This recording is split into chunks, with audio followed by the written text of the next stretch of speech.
Colony, Hariharpara, Murshidabad.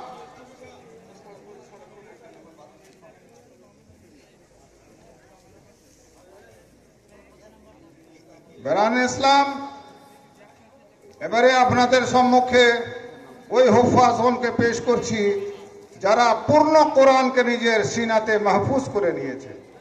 তার মধ্যে সব প্রথম নাম হচ্ছে মোহাম্মদ শরাফত আলম, পিতা সমরুল হক, পারসোই কটিহার।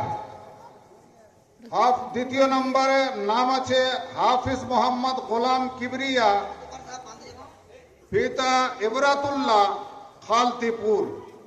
এ কিন্তু খালতিপুরের আমাদের মাদ্রাসাতে কোরআন হিফজ করে পূর্ণ কোরআনকে হিফজ করেছে, সুবহানাল্লাহ। তৃতীয় নাম হচ্ছে হাফিজ মোহাম্মদ তৌসিফ রেজা, পিতা রবিউল ইসলাম, খালতিপুর। দেখছেন ওই ছোট্ট বাচ্চা তৌসিফ রেজা 2 বছরে আলিফ থেকে নিয়ে পূর্ণ কোরআনকে মুখস্থ করেছে। গত বছর আলিফ বে শুরু করেছিল, আর এই বছর পূর্ণ কোরআনকে কমপ্লিট করে আপনাদের সম্মুখে দেখুন পাগড়ি দিচ্ছে। চতুর্থ নাম মোহাম্মদ শাহিন শেখ, পিতা শহীদুল মন্ডল, হরিহরপাড়া, মুর্শিদাবাদ। 5 নম্বর হাফিজ মোহাম্মদ আলাউল হক, পিতা আল আমিন শেখ, খালতিপুর। এ বাবু মেহবুব আলম, এখন তোমরা ওই দিকে চলে যাও। হ্যাঁ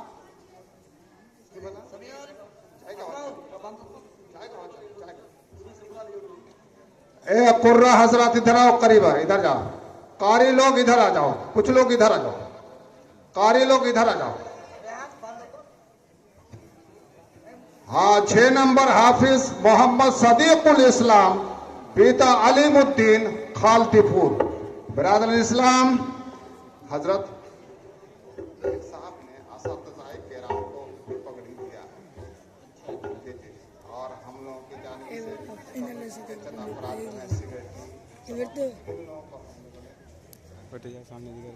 বিরাজমান ইসলাম, বড় খুশির বিষয় এই যতটি পাগড়ি দেখছেন, এই পাগড়িটি খালতিপুরের একজন ভাগ্যশালী লোক, যেনার নাম রবিউল ইসলাম। ইনি নিজের হস্ত দ্বারা এই পাগড়িগুলোকে খরিদ করে এই ছেলেদের মাথাতে বাঁধার সৌভাগ্য অর্জন করেছে। বেরাদার সঙ্গে সঙ্গে খুশি আমাদের মাদ্রাসার, আর উনি আবার মাদ্রাসার যে 15 জন শিক্ষক আছেন, এই 15 জন শিক্ষককে উনি পাগড়ি দিয়েছেন।